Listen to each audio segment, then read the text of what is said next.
A9 TV ముందుగా headlines చూద్దాం. అయ్యన్న పాత్రుడు ఏకగ్రీవంగా ఎన్నికైనట్లు ప్రకటించిన ప్రోటెం స్పీకర్ గా బాధ్యతలు స్వీకరించిన అయ్యన్న పాత్రుడు చంద్రబాబు పవన్ తో పాటు సభ్యులకు కృతజ్ఞతలు తెలిపిన స్పీకర్.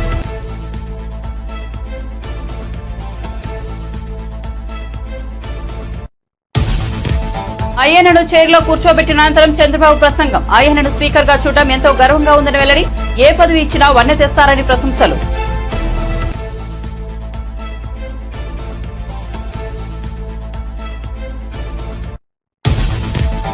స్పీకర్ గా అయ్యన్న పాత్రుడు ఎన్నికపై హర్షం వ్యక్తం చేసిన డిప్యూటీ సీఎం. తిట్టే అవకాశం కోల్పోయారంటూ సభ్యులను నవ్వించిన పవన్. భావంలో ఉండే తీవ్రత భాషల్లో ఉండాల్సిన పని లేదని వ్యాఖ్య.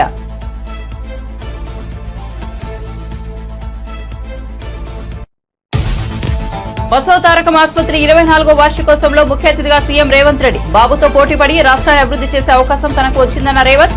గతంలో 12 గంటలే పనిచేస్తే చాలనుకునేవాడినన్న సీఎం.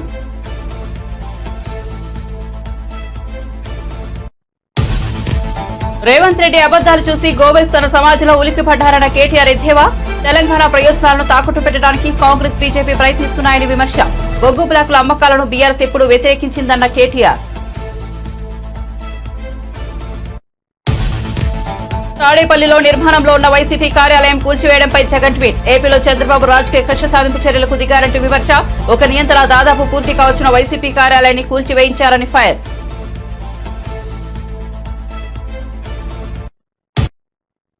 ఇక వార్త వివరాల్లోకి వెళ్తే ఆంధ్రప్రదేశ్ అసెంబ్లీ స్పీకర్ గా చింతకాయల అయ్యన్న పాత్రుడు ఏకగ్రీవంగా ఎన్నికయ్యారు. సభాపతి పదవికి అయ్యన్న పాత్రుడు ఒక్కరే నామినేషన్ వేయడంతో ఎన్నిక ఏకగ్రీవంగా మారింది. అయ్యన్న పాత్రుడు స్పీకర్ గా ఎన్నికైనట్లు ప్రొటెం స్పీకర్ గవర్నర్ల బుచ్చయ్య చౌదరి సభలో ప్రకటించారు. ఆయనను గౌరవంగా సభాపతి సీటు వద్దకు తోడ్కుని రావాల్సిందిగా ముఖ్యమంత్రి చంద్రబాబు, ఉప ముఖ్యమంత్రి పవన్ కళ్యాణ్లకు సూచించారు. సభ్యుల అభినందనల మధ్య అయ్యన్న పాత్రుడు స్పీకర్ బాధ్యతలు స్వీకరించారు. అయ్యన్న పాత్రుడిని చంద్రబాబు, పవన్ కళ్యాణ్ స్పీకర్ సీట్లో కూర్చోబెట్టారు. కాగా సభాపతిగా తనను ఏకగ్రీవంగా ఎన్నుకున్న సభ్యులకు అయ్యన్న పాత్రుడు ధన్యవాదాలు తెలిపారు. ముఖ్యమంత్రి చంద్రబాబుకు స్పీకర్ పదవికి తనకు ప్రతిపాదించిన ఉప ముఖ్యమంత్రి పవన్ కళ్యాణ్, మంత్రి నారా లోకేష్ కు కృతజ్ఞతలు తెలిపారు.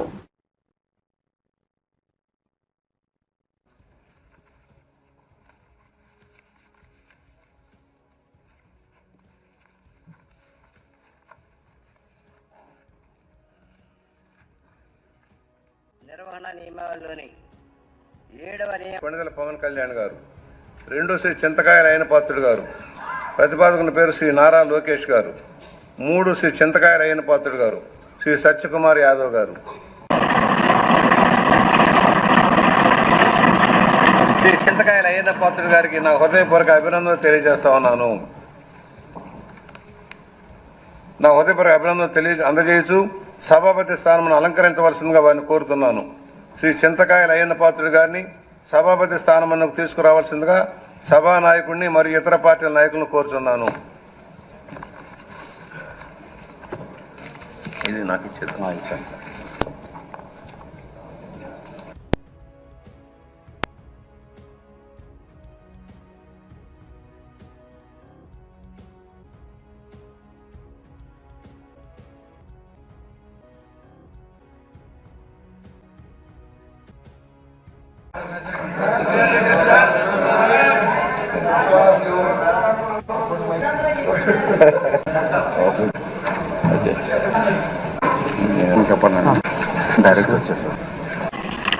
అందరికీ నమస్కారం అండి.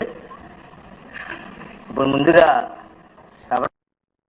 ఏపీ అసెంబ్లీ స్పీకర్ గా చింతకాయల అయ్యన్న పాత్రుడిని ఆయన చైర్లో కూర్చోబెట్టిన అనంతరం ముఖ్యమంత్రి చంద్రబాబు ప్రసంగించారు.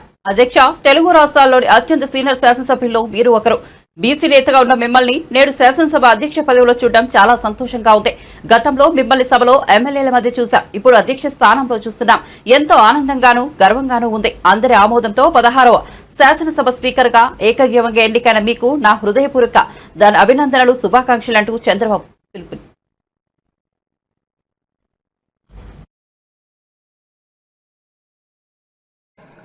రాష్ట్రంలో అందరి ఆమోదంతో 16వ శాసనసభకు స్పీకర్గా ఏకగ్రీవంగా ఎన్నికైన మీకు నా హృదయపూర్వక అభినందనలు, శుభాకాంక్షలు. ఈరోజు ఇక్కడ చాలా మంది కొత్త శాసనసభ్యులు 1957 సెప్టెంబర్ 4వ తారీఖున ఉత్తరాంధ్రలో చెల్లాయమ్మ గారు, ఆ రోజు ఎన్టీ రామారావు గారు పార్టీ పెట్టిన మొదట్లో పిలిపిస్తే 25 సంవత్సరాల వయసుండే సమయంలో రాజకీయాల్లోకి వచ్చిన వ్యక్తి అయ్యన్న పాత్రుడు గారు. అక్కడి నుంచి 7 సార్లు ఎమ్మెల్యే అయ్యారు, ఒకసారి ఎంపీ అయ్యారు. ఎమ్మెల్యేగా, ఎంపీగా, మంత్రిగా తెలుగు రాష్ట్రాల్లో తనకంటూ ఒక ప్రత్యేకమైన ముద్ర వేయగలిగారు. ఏ పదవి ఇచ్చినా ఆ పదవికి వంద తీసుకొచ్చిన వ్యక్తి అయ్యన్న గారు. అయ్యన్న 62లో తన సమరయోధుడు అయ్యన్న పాత్రుడు 92లో ఎమ్మెల్యేగా విజయించడం వారి యొక్క ప్రత్యేకత. 7 సార్లు ఎమ్మెల్యే. ఆంధ్రప్రదేశ్ అసెంబ్లీ 16వ స్పీకర్ గా ఏకగ్రీవంగా ఎన్నికైన అయ్యన్న పాత్రుడుకు ఉప ముఖ్యమంత్రి పవన్ కళ్యాణ్ శుభాకాంక్షలు తెలిపారు. తొలిసారిగా సభలో అడుగుపెట్టిన తనలాంటి వారికి అధ్యక్ష స్థానంలో కూర్చున్న అయ్యన్న పాత్రుడు రాజకీయ అనుభవం మార్గదర్శకంగా పనిచేస్తుందని చెప్పారు. ఇన్నాళ్లు అయ్యన్న వాడివేడి చూసిన ప్రజలు ఇకపై ఆయన హుందాతనం చూస్తారని పేర్కొన్నారు. అయితే ప్రత్యర్థులను తిట్టే అవకాశం గౌరవ స్పీకర్ పదవి కారణంగా అయ్యన్న కోల్పోవడం కాస్త బాధగా ఉందంటూ పవన్ అన్నారు. దీంతో సభలో నవ్వులు వెల్లివిరిశాయి. సభికులందరూ బల్లలు చురుస్తూ హర్షం వ్యక్తం చేశారు.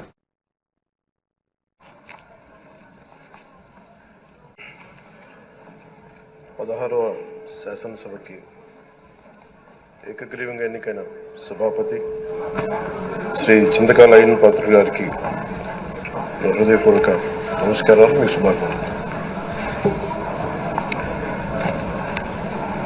ఇది నేను మొదటిసారి అసెంబ్లీలోకి అడుగు పెట్టడం. ఇలాంటి సుదీర్ఘ రాజకీయ అనుభవం ఉన్న దాదాపు 7 సార్లు ఎమ్మెల్యేగాను, ఒకసారి పార్లమెంట్లో అడుగుపెట్టిన మీకు, Panchayati Raj, technical education, forest, R&B అనేక మంత్రిత్వ శాఖల్ని సమర్థవంతంగా నిర్వహించిన మీకు ఈ సభాధ్యక్షుడు, ఈ స్పీకర్ స్థానంలో కూర్చోవడం చాలా ఆనందంగా ఉంది. ఇన్ని దశాబ్దాలు ప్రజలు రాజకీయ జీవనంలో ఇన్ని దశాబ్దాలు ప్రజలు మీ వాడి వేడి చూశారు. మీకు కోపం వస్తే ఋషికొండను చెక్కినట్టు ప్రత్యర్థులకి పదునైన ఉత్తరాంధ్ర యాసలో గుండు కొట్టేస్తారు. ఒకటే బాధేస్తాం సార్, ఇకపైన మీకు తిట్టే అవకాశం లేకపోవడం. కానీ ఇక మీద సభలో ఎవరు తిడుతున్నా దాన్ని ఆఫ్ చేసే బాధ్యత మీ చేతిలోనే ఉంది. మీరే మైక్ ఆఫ్ చేయాలి. అంటే మా చిన్నప్పుడు నేను చూసేవాడు, ఒకసారి అల్లరి చేసే అబ్బాయిని క్లాస్ లీడర్ చేసేవాడు చిన్నప్పుడు మా స్కూల్లో. కానీ ఇన్నాళ్ళు ప్రజలు మీ వాడి వేడి పలుకులు, మీ ఘాటైన వాగ్దాటి చూశారు. ఈ రోజు నుంచి రాష్ట్ర ప్రజలు మీ హుందాతనం చూస్తారు. డిబేట్స్ వెనకాల దాక్కుని సంస్కారహీనమైన భాషల్ని, భావాల్ని రకరకాల మాధ్యాల్లో విరజిమ్ముతూ ఉంటారు. దాని నియంత్రణ మీ ఆధ్వర్యంలో ఇక్కడి నుంచే మొదలవ్వాలి. ఇందాక సభా నాయకులు, గౌరవ ముఖ్యమంత్రి శ్రీ చంద్రబాబు నాయుడు గారు చెప్తారు, ఆడబిడ్డలు ఏ విధంగా నలిగిపోయారు ఈ రాష్ట్రంలో గత 5 సంవత్సరాల్లో. చిన్న లేదు, పెద్ద లేదు, ఎవరని లేదు. ఎవరన్నా సరే ఒక మాట మాట్లాడితే వాళ్ళు వ్యక్తిగతంగా దూషణ, సోషల్ మీడియాలో వాళ్ళని క్యారెక్టర్ అసాసినేట్ చేయటం, వాళ్ళు పెద్ద నాయకులు కావచ్చు, కార్యకర్తలు కావచ్చు, లేదా వాళ్ళకి ఎదురు తిరిగి ఒక ఒపీనియన్ చెప్పి ఎవరైనా సగటు మనిషి కూడా కావచ్చు. అది ఇక్కడతో ఈ రోజు నుంచి ఆగిపోవాలి అధ్యక్ష. అది మీ ఆధ్వర్యంలోనే మొదలవ్వాలి. గత ప్రభుత్వం తాలూకు సభ జరిగిన విధానం చూస్తే ఈ వ్యక్తిగత దూషణ ఇవన్నీ చాలా ఇబ్బంది పెట్టే ప్రజలు. ఈ రోజున వాళ్ళకి 11 సీట్లకు పరిమితం అయ్యారు, ఈ రోజు లేరు. మనకు గుర్తింపు రావాలంటే సమర్థులైన ఆటగాడితో పోటీ పడాలని సీఎం రేవంత్ రెడ్డి అన్నారు.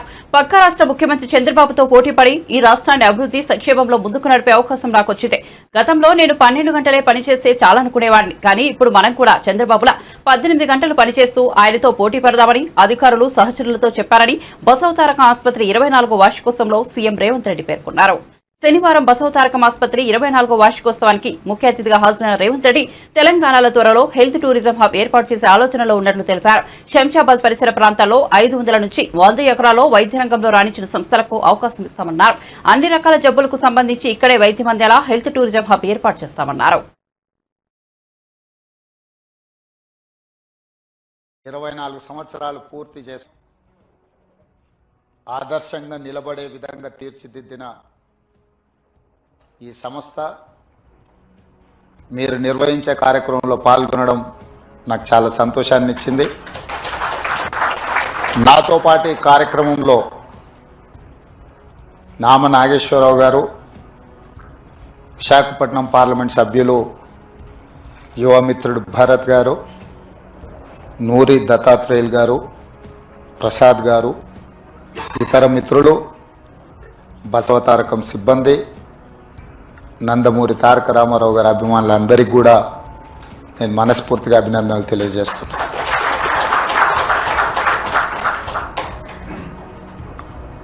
నందమూరి తారక రామారావు గారు తన కుటుంబంలో జరిగిన ఒక విషాదకరమైన సంఘటన, బసవతారకమ్మకు క్యాన్సర్ రావడం ద్వారా వారిని కోల్పోవడం, కుటుంబంలో మనకు అత్యంత ప్రీతిపాత్రమైన వ్యక్తులను కోల్పోతే ఆ బాధ దుఃఖం తెలిసిన వ్యక్తిగా ఇంకెవరికి ఇట్లాంటి బాధ ఉండకూడదు, వీలైనంత మేరకు పేదలకు సేవలు అందిస్తూ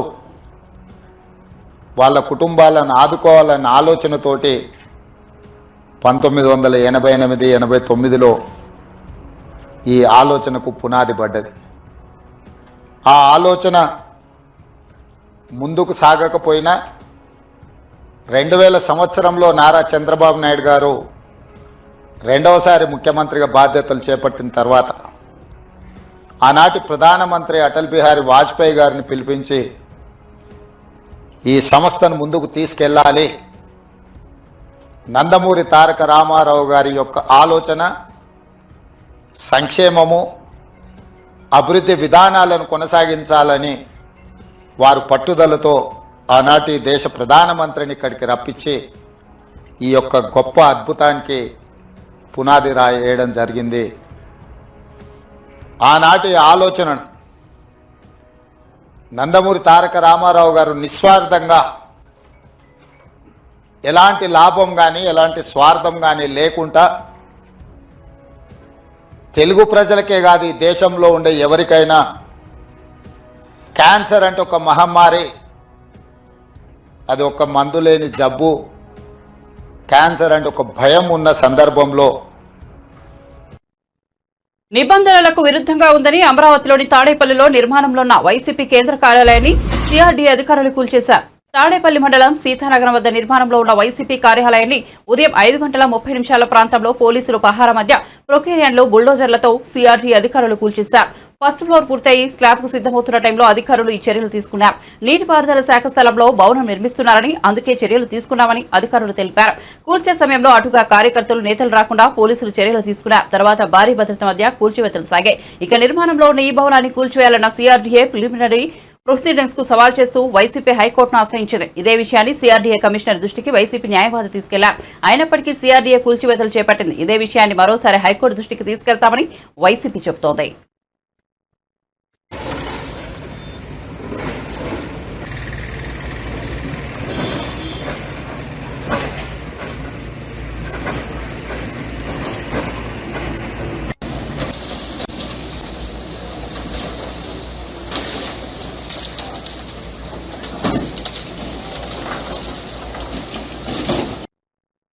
నిబంధనలకు విరుద్ధంగా ఉందని అమరావతిలోని తాడేపల్లిలో నిర్మాణ దశలో ఉన్న వైసీపీ కేంద్ర కార్యాలయాన్ని సిఆర్డీఏ అధికారులు శనివారం ఉదయం కూల్చివేసిన సంగతి తెలిసిందే.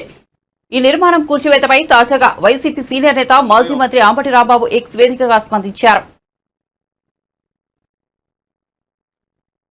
వైఎస్ఆర్ కాంగ్రెస్ పార్టీ రాష్ట్ర ఆఫీస్ నిర్మాణంలో ఉన్న కట్టడాన్ని నిర్దాక్షిణ్యంగా బుల్డోజర్లు ఇతరిత్రా ఉన్న వాహనాలను తీసుకొచ్చి సుమారుగా ఒక 2 గంటల్లోనే పూర్తిగా నిర్మాణంలో ఉన్నటువంటి ఆ నిర్మాణాన్ని నేలమట్టం చేశారు. దాన్ని కూడా మేము చూసి రావటం జరిగింది. ఇది వైఎస్ఆర్ కాంగ్రెస్ పార్టీ ఆఫీస్ కొరకు నిర్మించుకోవాలనేటువంటి ఉద్దేశంతో రాష్ట్ర వ్యాప్తంగా అనేక ప్రాంతాల్లో ప్రభుత్వ స్థలాలను క్యాబినెట్లో పాస్ చేసుకుని వైఎస్ఆర్ కాంగ్రెస్ పార్టీకి కేటాయించుకోవటం జరిగింది. ఇదేదో వైఎస్ఆర్ కాంగ్రెస్ పార్టీ అధికారంలోకి ఉన్నది కాబట్టి మేము తీసుకొచ్చినటువంటి సాంప్రదాయం కాదు ఇది. ఇంతకు ముందు తెలుగుదేశం పార్టీ కూడా తెలుగుదేశం పార్టీ కూడా వారు అధికారంలో ఉన్నప్పుడు ప్రభుత్వ స్థలాలను వారి ఆఫీసులకు కేటాయించుకొని రాష్ట్ర వ్యాప్తంగా అనేక నిర్మాణాలు చేపట్టిన మాట మీ అందరికీ తెలుసు. ముఖ్యంగా ఇవాళ తాడేపల్లిలో ఉన్నటువంటి వాళ్ళ సెంట్రల్ ఆఫీసు కూడా ప్రభుత్వ స్థలంలో నిర్మించబడినదే. దానిలో ఇంకా కొద్దిగా వాగు పోరంబోక అది కూడా ఆక్రమించుకున్నారనేటువంటి అభియోగాలు ఉన్నాయి. అది కోర్టులో కూడా డిస్ప్యూట్ నడుస్తూ ఉన్నది. మేము ఇక్కడ చాలా పాయింట్అవుట్ చేయాలనుకుంటున్నటువంటి అంశం ఏమిటంటే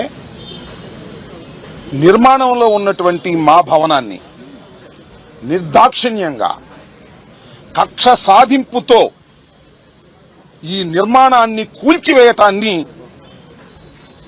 ఈ రాష్ట్రంలోనే కాదు దేశంలోనే కాదు ఉన్న ప్రజాస్వామ్యవాదులందరూ ఖండించవలసినటువంటి అంశమని ఈ సందర్భంగా నేను మీ ద్వారా తెలియపరుస్తూ ఉన్నా. పార్టీలకు అతీతంగా ఏ పార్టీలైనా కావచ్చు. ఇవాళ తెలుగుదేశం పార్టీ అధికారంలో ఉండవచ్చు, కూటమి అధికారంలో ఉండవచ్చు.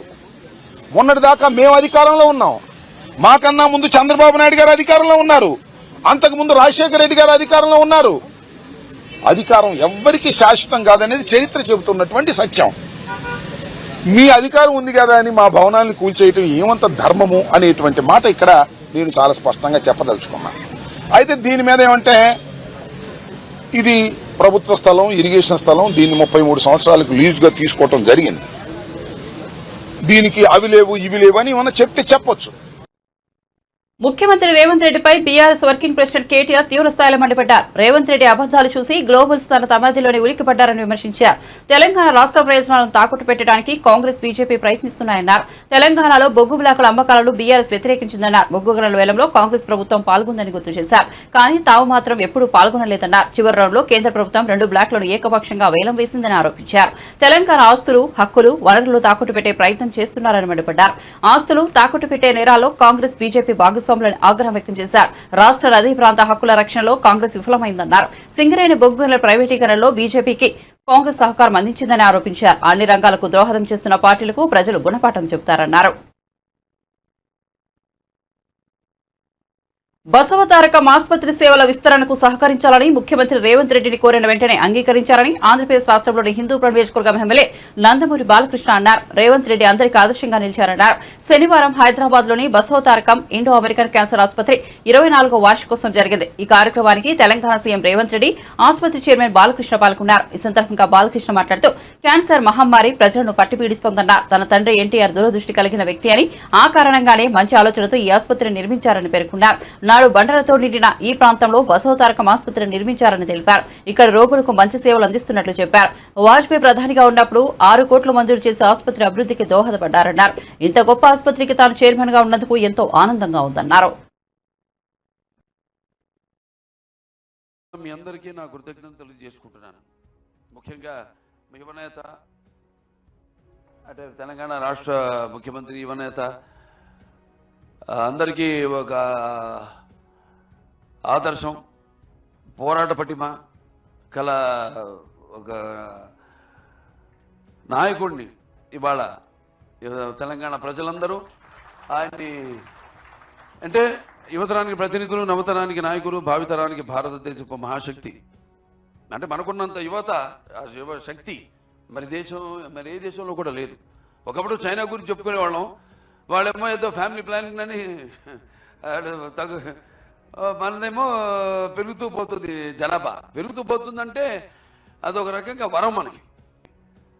సరైన దారిలో సరైన ఈ యొక్క ప్రభుత్వ విధి విధానాలతో వాళ్ళు మనం ప్రోత్సహించి వాళ్ళకి సరైన దారి చూపిస్తే తప్పకుండా మన దేశం మొదటి స్థానంలో ఈ ప్రపంచంలో నిలుస్తుంది. ఈ యొక్క రాష్ట్రం, ఈ మన ఐటీ రంగం కానివ్వండి, హైదరాబాద్ సిటీ కానివ్వండి, ఇవన్నీ అభివృద్ధి చెందడం, యువకులకి మంచి అవకాశం కలగడం, ఆనాడు ఏదో డాక్టర్ ఇంజనీర్ అనే కాకుండా ఒక కొత్త ఎన్నో అవకాశాలు వాళ్ళకు కల్పించడం, దాంతో వాళ్ళు ఆర్థికంగా ఎంత పెద్ద కుటుంబం అయినా ఆ కుటుంబంలో ఒక యువకుడికి ఏ ఐటీ జాబ్ ఏదో వస్తే బ్రహ్మాండమైన మంచి జీతంతో ఒక కల్పన కలిగించింది ఆనాడు. అప్పుడు ఇక్కడ ఈ ఆసుపత్రి నిర్మాణం అప్పుడు ఏముండేవి కావన్నీ బండలే ఇక్కడ. అప్పుడు నాన్నగారు విశ్వవిఖ్యాత నట సార్వభౌమ కళాప్రపూర్ణ నటరత్న పద్మశ్రీ నందమూరి తారక రామారావు గారు ఆనాడు ఇక్కడ ఈ యొక్క ఆసుపత్రిని నిర్మించడానికి పూనుకోవడం. అందరూ అనుకున్నారు ఇప్పుడు ఏంటి ఇక్కడ అన్ని బండరాళ్ళు ఉన్నాయి, ఇక్కడ ఎందుకు కడుతున్నారని. మరి వాళ్ళు చూస్తున్నాం మనం ఇవాళ దేశంలో, దేశమే కాదు ప్రపంచంలో కల్లా నంబర్ 1 ఏరియా అయింది ఇవాళ. ఇటు విస్తరిస్తూ పోతాను, ఇంకా ఇటు జూబ్లీహిల్స్ నుంచి అట్లా. సో ఆయన ఒక దూరదృష్టి, ప్రతి విషయంలోనూ కూడా ఆయన దూరదృష్టి. అందుకే ఆయన పేదవాడు ఆఖరి తెలిసిన అన్న కూడా ఆయన అయ్యాడు. అలాగే ఉత్తరాంధ్ర టైగర్ అయ్యన్న పాత్రుడు స్పీకర్ గా ఎన్నికవడం ఉత్తరాంధ్ర ప్రజలకు దక్కిన గౌరవం. ఉత్తరాంధ్రకు చెందిన తన అదృష్టమని ఏపీ హోంమంత్రి వంగలపు నేత పేర్కొన్నారు. సభాపతిగా ఎన్నికైన అయ్యన్న పాత్రుడుకు అభినందనలు తెలియజేస్తూ సభలో మంత్రి ప్రసంగించారు. ఉత్తరాంధ్ర ప్రజల అయ్యన్న పాత్రను తాతాజీ అంటూ ప్రేమగా పిలుచుకుంటారని చెప్పారు. తన పక్క నియోజకవర్గం నుంచి ఆయన ఎమ్మెల్యేగా గెలుస్తూ తనను మార్గదర్శకంగా ఉంటూ వస్తున్నారని వివరించారు. ధీరుడు మా అయ్యన్న పాత్రుడు గారు, మా తాతాజీ గారు. అటువంటి వ్యక్తిని ఈరోజు స్పీకర్ స్థానంలో కూర్చొని ఈరోజు ఎంతోమంది ఎమ్మెల్యేలకి మార్గదర్శకంగా కూర్చోబెట్టినందుకు నిజంగా అందరికీ కూడా, ఇక్కడ ఉన్న వాళ్ళందరికీ కూడా పేరు పేరున నేను ధన్యవాదాలు, నమస్కారాలు తెలియజేసుకోవాలి. ఎందుకంటే అయ్యన్న పాత్రుడు గారు నా పక్క నియోజకవర్గం. ఎప్పుడూ కూడా గురువు గారిగా నేను రాజకీయాల్లోకి వచ్చినప్పుడు కొత్తగా ఉన్నప్పటికీ కూడా ప్రతి ఒక్క విషయంలోని కూడా మమ్మల్ని గైడ్ చేసి ఈరోజు ఈ పొజిషన్కి తీసుకురాగలిగారంటే ఆ రోజు అయ్యన్న పాత్రుడు గారు ఇచ్చిన స్ఫూర్తి. అయ్యన్న పాత్రుడు గారు 2004లో నేను నర్సీపట్నంలో ఒక టీచర్గా నేను ఉండేదాన్ని. ఎందుకంటే ఈ ఒక్క ముక్క చెప్పాలి, ఎందుకంటే ఈ ఎన్డీఏ గవర్నమెంట్ కానీ తెలుగుదేశం పార్టీ గవర్నమెంట్ కానీ ఒక సామాన్యులను తీసుకొచ్చి శాసనసభలో కూర్చోబెట్టి శాసనాలు తీర్చిదిద్దే విషయంలో ముందు కూర్చోబెడుతున్నారన్న విషయాన్ని తెలియజెప్పడానికి ఒక విషయం చెప్పాలి. 2004లో నేను టీచర్గా నర్సీపట్నంలో పనిచేస్తున్నా. ఆ టైంలో గౌరవ స్పీకర్ గారు అక్కడ ఎమ్మెల్యే. ఆ రోజు నేను వెళ్ళి మీకు బొకే కూడా ఇచ్చున్నా, మీ జన్మదినానికి వచ్చి మేము శుభాకాంక్షలు తెలియజెప్పడానికి యాజ్ ఎ టీచర్గా. మళ్ళీ ఈరోజు ఇక్కడ కూర్చొని ఒక శాసనసభలో ఒక మంత్రిగా, ఒక స్పీకర్గా మీకు ధన్యవాదాలు తెలియజేసుకునే. ఎందుకనంటే ఒక శాసనసభ నడిపించడం చేత కాదు, ఒక అడ్మినిస్ట్రేషన్ చేయడం చేత కాక ఒక నియంత పరిపాలనలో ఆంధ్రప్రదేశ్ రాష్ట్రం అట్టడుగుపోయిందన్న సంగతి మనందరికీ తెలుసు. చాలా సందర్భాల్లో తమరితో కూర్చునేటప్పుడు కూడా నేను ఇన్ని సంవత్సరాలు రాజకీయంలో ఉన్నాను కానీ ఇలాంటి ముఖ్యమంత్రిని చూడలేదు అని ఒక్కొక్క సందర్భంలో మీరు మీ భాషలో చెప్పిన సందర్భాన్ని కూడా ఇక్కడ గుర్తు చేసుకోవాలి. రైతు బంధు ఎగ్గొట్టడానికి రాష్ట్ర ప్రభుత్వం ఏదో సాకులు చెబుతోందని మాజీ మంత్రి బీఆర్ఎస్ నేత సింగిరెడ్డి నిరంజన్ రెడ్డి ఆరోపించారు. రైతు బంధు ఇవ్వకుండా కొంత రుణమాఫీ చేసి చేతులు దులుపుకోవడం మాత్రమేనని ఆయన విమర్శించారు. సర్కార్ చర్య రైతులను తడిగుడ్డతో గొంతు కోయడమేనని మండిపడ్డారు. అన్నదాతలను ఆగంబట్టించేటువంటి పని చేస్తున్నారు. ఇంత పొడుగు అంత పొడుగు మాట్లాడి అసలు కేసీఆర్ ఏం చేసిండు, మేము పెడతాం చూడు అన్నట్లు ఊరించినారు. ఇక కూర్చోండి వడ్డిస్తాం, అన్నం వడ్డిస్తాం, ఇక కూర్చోండి అని చెప్పిండ్రు, కూర్చోబెట్టిండ్రు. ఆకలి అవుతుంది ఏమంటే 6 నెలలు ఆగండి అంటున్నారు. ఊరిచ్చి 6 నెలలు ఆగండి అంటున్నారు ఆకలైనటువంటి రైతాంగానికి. ఏ సీజన్కు ఆ సీజన్లో, ఏ సమయానికి ఆ సమయంలో జరగాల్సినటువంటి పనులను ప్రభుత్వం ద్వారా ఇవ్వాల్సినటువంటివి రైతు బంధు కానీ రుణమాఫీ కానీ ఇవన్నీ అమలు చేయాల్సి చేయకుండా ఏదో ఒక సాకు, ఏదో ఒక కారణాలు చెప్పి కాలయాపన చేస్తూ వస్తున్నారు.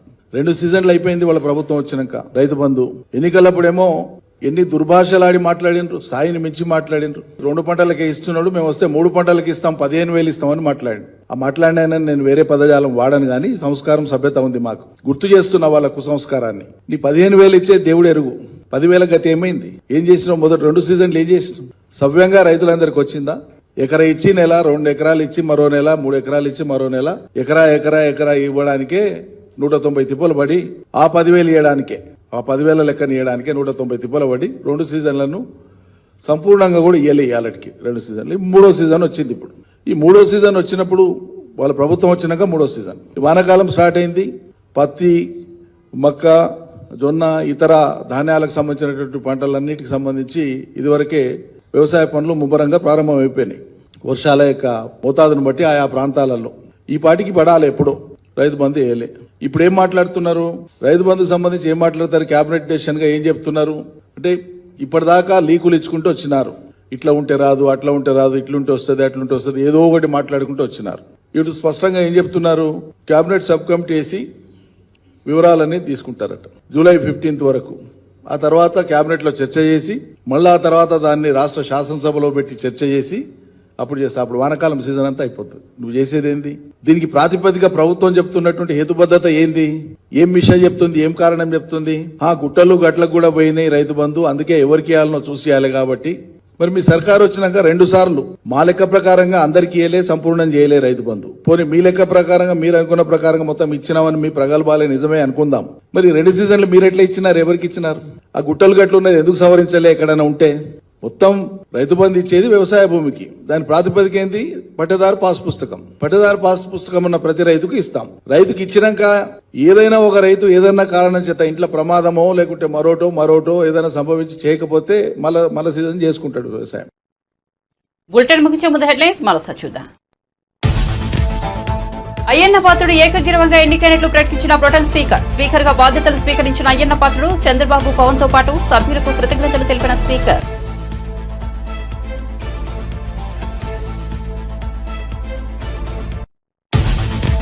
అయ్యన్నను చైర్లో కూర్చోబెట్టిన అనంతరం చంద్రబాబు ప్రసంగం. అయ్యన్నను స్పీకర్ గా చూడడం ఎంతో గర్వంగా ఉందని వెల్లడి. ఏ పదవి ఇచ్చినా వన్న తెస్తారని ప్రశంసలు.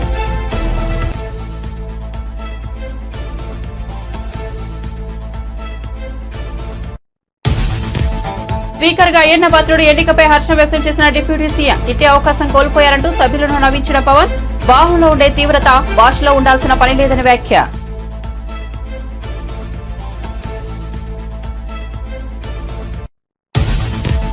బసవతారకం ఆసుపత్రి 24వ వార్షికోత్సవంలో ముఖ్య అతిథిగా సీఎం రేవంత్ రెడ్డి. బాబుతో పోటీ పడి రాష్ట్రాన్ని అభివృద్ధి చేసే అవకాశం తనకు వచ్చిందన్న రేవంత్. గతంలో 12 గంటలే పనిచేస్తే చాలనుకునేవాడినని సీఎం.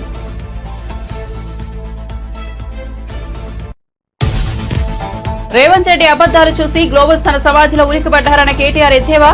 తెలంగాణ ప్రయోజనాలు తాకట్టు పెట్టడానికి కాంగ్రెస్, బీజేపీ ప్రయత్నిస్తున్నాయని విమర్శ. బొగ్గు బ్లాకుల అమ్మకాలను బీఆర్ఎస్ ఎప్పుడూ వ్యతిరేకించిందన్న కేటీఆర్. తాడేపల్లిలో నిర్మాణంలో ఉన్న వైసీపీ కార్యాలయం కూల్చివేయడంపై జగన్ ట్వీట్. ఏపీలో చంద్రబాబు రాజకీయ కక్ష సాధింపు చర్యలకు దిగారంటూ విమర్శ. ఒక నియంతలా దాదాపు పూర్తి కావచ్చిన వైసీపీ కార్యాలయాన్ని కూల్చివేయించారని ఫైర్. మరిన్ని అప్డేట్స్ కోసం చూస్తూనే ఉండండి A9 TV.